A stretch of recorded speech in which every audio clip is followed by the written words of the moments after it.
Does it feel overwhelming to fit everything into the schedule? Learning, home management, self-care, all those things? I am going to talk about the way I structure my family schedule into categories that helps me simply, easily split up our day. Hi, I'm Kenna, and I help parents inspire a home environment of learning.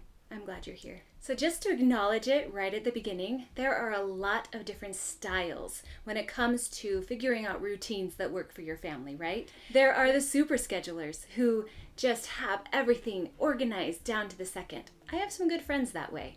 There are people on the other end who just don't like schedules at all. For some reason, they just turn them off. I have friends like that. And there's some people in the middle that do more of a flow. That's my style. But I think these categories today will be able to reach all three, because these categories can be used to easily create a homeschool schedule or a family schedule even that helps you to have a time and a place for things, or a flow from one to the next, that makes it so you have time for all the important things. And you don't feel like you're putting off one for another because you know that there is a time for that. The home routine here at our home really has three categories with a very important intro, which I will talk about. But first, let's talk about those three categories. First, work, family work. Work together, work on the home. This is the time when we do dishes, when we clean the house, when we do the yard work, when we make the meals. That's all included into family work. We also have the category of learning. Sometimes this is together learning time, and sometimes this is personal learning time. And third, there's personal time. This is the free time for all those projects that everybody has in their mind and heart that they want to do. And if we get overscheduled on the other elements, then this is where the discontent can settle in often, right? When we don't feel like we have the time to do the things we want to do, then the other feels like drudgery. But if we have all with a time set aside, then we do feel like we have the freedom to do our thing at a different time, and the rest of it doesn't feel quite so draining on our hearts and souls. So when you're talking about the categories of work and learning, there can certainly be family work and personal work, right? And family learning and personal learning. And so those might be considered subcategories behind it, and you could organize that how you wanted. In our family, most work is categorized as family work, even though sometimes during family work we're all doing individual jobs, but it's the family working together.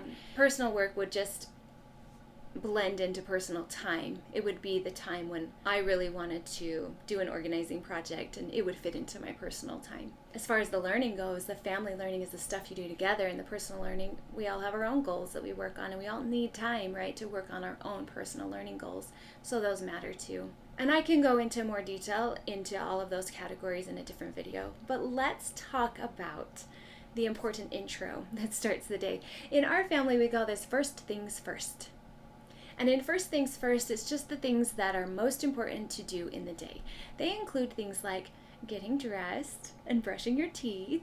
So physically getting ready for the day is part of that. It also includes getting our mind ready for the day. So it includes scripture study, both personal scripture study and family scripture study. It also includes some exercise. It could be bike riding around the block, or it could be doing some qigong, those kind of things to get our bodies ready for the day. We've also in the past had something that we called something beautiful. And we felt like that was a non-negotiable first things first thing that you needed to get done in the beginning of the day. And that was just simply finding something beautiful and spending some time in it. It could be poetry or art or a fairy tale or a fable, something that has stood the test of time that feels beautiful to you. And the point of that was to enlighten the spirit and to enliven the soul. So if I was going to do this in my home, I would think about these categories, and I would think about what made them work in my home. For example, for first things first, I would think, what is the foundation that I need before my day starts to make it a good day? And I would make sure that time was in there. It could be journal writing, gratitude, it could be a family prayer.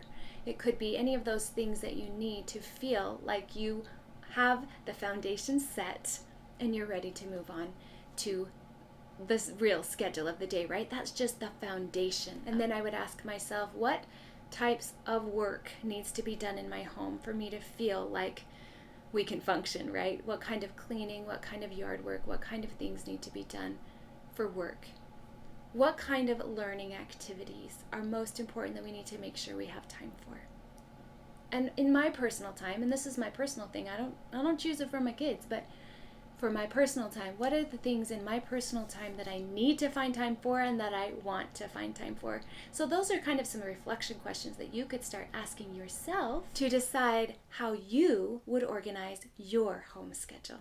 And I've got more on routines coming on this YouTube channel this month, so stay tuned. And when you're talking about learning time and personal time, remember that learning isn't always academic. So I invite you to watch my YouTube video called Besides Academics to learn 3 things that I think should be a part of every home environment. Here's to you, intentional parent, for putting in all the thought and effort needed to make a routine that works for your family.